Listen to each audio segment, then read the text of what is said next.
क्या आपने कभी सोचा है कि आप किसी व्यक्ति को याद करते हैं और वो व्यक्ति अचानक से आपके सामने आकर खड़ा हो जाता है या फिर उसका कॉल आ जाता है और आप सोचते हैं कि यार अभी अभी मैं आपको याद कर रहा था, या फिर कभी कभी आप सोचते हैं कि कहीं मैं गिर ना जाऊं और आप अचानक से गिर जाते हैं। ये सब चीज होती है अवचेतन मन की शक्ति के कारण। आपके माइंड के अंदर इतनी पावर होती है जिसके बारे में आप सोच भी नहीं सकते। कोई भी इंसान बाहरी दुनिया में सफल होने से पहले वो अपने अंदर सफल होता है, क्योंकि सफल होने के लिए आपके पास एक अच्छा माइंडसेट होना जरूरी है।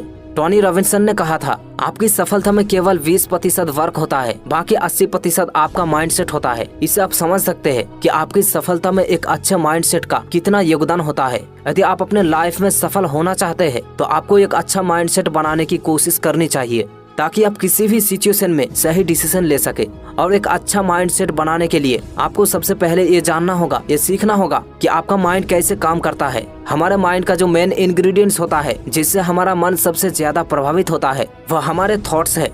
हम जिस प्रकार के विचारों को अपने मन में सोचते हैं वैसी हमारी जिंदगी होती है। यदि आप सोचते हैं कि मैं अच्छा नहीं हूँ, लोग मेरा काम का हमेशा मजाक बनाते हैं, मैं अपने लाइफ में सफल नहीं हो सकता, तो आपके इन विचारों का बुरा असर आपके जिंदगी पर भी पड़ेगा। आप धीरे धीरे वही बनने लगेंगे जो आप सोचते हैं, क्योंकि आप अपने मन में जैसे बातें करते हैं वैसी आपकी जिंदगी होती है। यदि आप अपने आप को कमजोर समझते हैं तो आप धीरे धीरे कमजोर बनते जाएंगे। वही यदि आप इसके विपरीत ये सोचते हैं कि मैं अपनी जिंदगी में सफल हो सकता हूँ, मेरे सामने जितनी भी समस्या आएगी मैं उसको हल करके अपनी जिंदगी में ग्रो करूंगा, तो आपके अंदर एक अलग माइंडसेट बनना शुरू होगा। आप हर सिचुएशन को अलग नजरिए से देखेंगे। हमारे माइंड का एक आसान सा नियम है, यदि आप किसी विचार को बार बार अपने माइंड में रिपीट करते हैं तो आप धीरे धीरे वैसे बनने लगते हैं जैसे आप सोचते हैं। जैसे आप अपने माइंड को देते हैं वैसे ही आपका असल जिंदगी में भी असर पड़ने लगते हैं, चाहे वो विचार सही हो या गलत। हमारे दिमाग को ये नहीं पता होता है कि कौन सा विचार सही है और कौन सा गलत, बस ये रिपीटेशन के आधार पर निर्भर करता है। आप इसमें जिस प्रकार के विचारों को दोहराते हैं वैसे ही आपके जीवन बनने लगते हैं। ये आपके ऊपर निर्भर करता है कि आप इसको कैसे विचारों को देते हैं, आप अपने माइंड को कैसे विचार देते हैं। यदि आप अपने आप से कहते हैं कि मैं जिंदगी में सफल नहीं हो सकता, मैं इस काम को नहीं कर सकता, तो आप एक तरह से अपने मन को ऑर्डर दे रहे हैं कि तुमको ये फॉलो करना है, और आपका माइंड वो जरूर फॉलो करेगा, क्योंकि ये आपके ऑर्डर को ही फॉलो करता है, चाहे वो सही है या गलत। बेसिकली इंसानी माइंड दो हिस्से में बटा है, पहला कॉन्शियस माइंड और दूसरा सबकॉन्शियस माइंड। और इन सब चीजों के पीछे आपके सबकॉन्शियस माइंड का रोल होता है। सबकॉन्शियस माइंड हमारे दिमाग का एक ऐसा पार्ट है जहां हमारे सभी पुराने विचार, इमोशन सब कुछ स्टोर रहता है।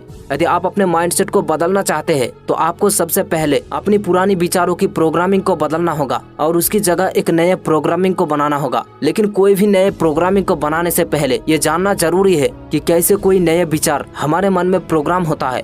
हमारे सबकॉन्शियस माइंड एक गार्डन की तरह होता है जहां सभी प्रकार के पौधे ग्रो कर सकते हैं, और आप इस गार्डन की देखभाल करने वाले हैं। आप इसमें जिस प्रकार के बीज बोते हैं उसी प्रकार के पौधे इसमें पैदा होता है। इस प्रोसेस को आप पूरा दिन करते रहते हैं। ये जो बीज आप पूरे दिन बो रहे हैं वो और कुछ नहीं बल्कि आपके थॉट्स है, जिसको आप पूरे दिन अपने कॉन्शियस माइंड में सोचते हैं और जाने अनजाने में इस सबकॉन्शियस माइंड में स्टोर हो जाता है। यदि आप किसी गलत भावनाओं को अपने माइंड में प्लांट करते हैं और उसको पूरे दिन बार बार रिपीट करके सिंचाई करते हैं तो आपको उसी प्रकार का फल खाने को मिलेगा। इसलिए माइंड को स्वस्थ रखने और जीवन को सफल बनाने के लिए सबसे पहले आपको अपने थॉट्स को बदलना चाहिए। अपने सबकॉन्शियस माइंड की प्रोग्रामिंग को बदलने के लिए आपको अपने मन में अच्छे थॉट्स को बोना होगा, जैसे मैं लाइफ में सफल हो सकता हूँ, मैं अपने गोल्स को पाने के लिए हार्ड वर्क करूंगा, जितना एफर्ट्स डालना है उतना एफर्ट्स डालूंगा, मैं जैसा भी हूँ अच्छा हूँ। यदि आप ऐसा दिन में कम से कम एक बार करते हैं तो ये चीजें आपके माइंड में प्रोग्राम होना शुरू हो जाएगा और आप कुछ दिन में इसके प्रभाव को भी महसूस करना शुरू कर दोगे। कोशिश कीजिए कि आप इसको एक बार सुबह में और एक बार शाम में 5 मिनट के लिए जरूर करें। इसको एफर्मेशन या ऑटो सजेशन कहते हैं और हमारे सबकॉन्शियस माइंड को इन्हीं तरीके से बदला जा सकता है। जोसेफ मर्फी ने अपने किताब the power of your subconscious mind में सबकॉन्शियस माइंड को कंट्रोल और सफल होने के लिए 3 खास स्टेप्स बताया है। स्टेप्स नंबर 1, अपने पसंद की चीजें करें जिनसे आपको खुशी मिलती हो। अगर आपको पता नहीं कि वो क्या है जिस काम में आप खुशी महसूस करते हैं तो उसे जानने के लिए पूरे दिल से प्रार्थना करें। स्टेप्स नंबर 2, किसी एक खास चीज में महारत हासिल करें जो आपको पसंद हो, उसके बारे में ज्यादा से ज्यादा जानकारी रखें। जैसे मान लो आपको फोटोग्राफी का काम पसंद है तो इसकी किसी खास ब्रांच में स्पेशलिस्ट बन जाए।